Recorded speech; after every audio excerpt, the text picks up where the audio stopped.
l'utilisation notamment de pesticides dans l'agriculture intensive et la lutte engagée par les organisations paysannes opposées au projet de construction d'un aéroport à Notre-Dame-des-Landes qui refusent la destruction de près de 2000 hectares voués au bétonnage et qui ont entrepris de remettre en culture certaines parcelles de la ZAD en privilégiant des pratiques agricoles fondées sur l'agroécologie. Merci. On va prendre cette réponse-là, puis après on élargira malheureusement pas le débat, puisque ce soir on était plus sur la biodiversité.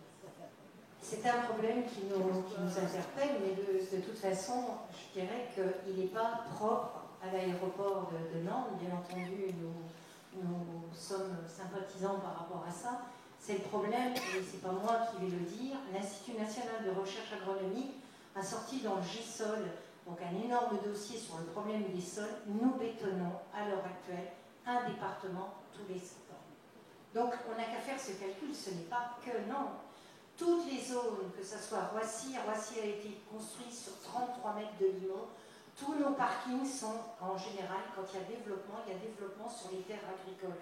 Il y a une vraie position, c'est quelque chose de politique, et c'est pas que la France, c'est en Europe partout. Donc c'est pas lié que à cet aéroport, il faudra reprendre. On parle de malnutrition dans le monde, mais toutes les terres agricoles, les meilleures dans les pays développés, c'est celles-là qui sont bétonnées. Pourquoi? Parce que c'est plus facile de faire des parkings, c'est plus facile de creuser.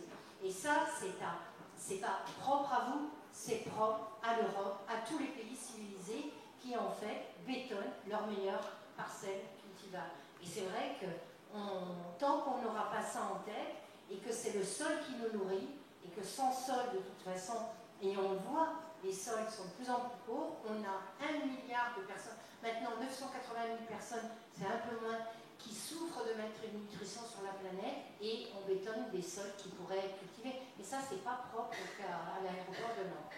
Merci en tout cas pour votre réponse. Au fur et à mesure comme ça de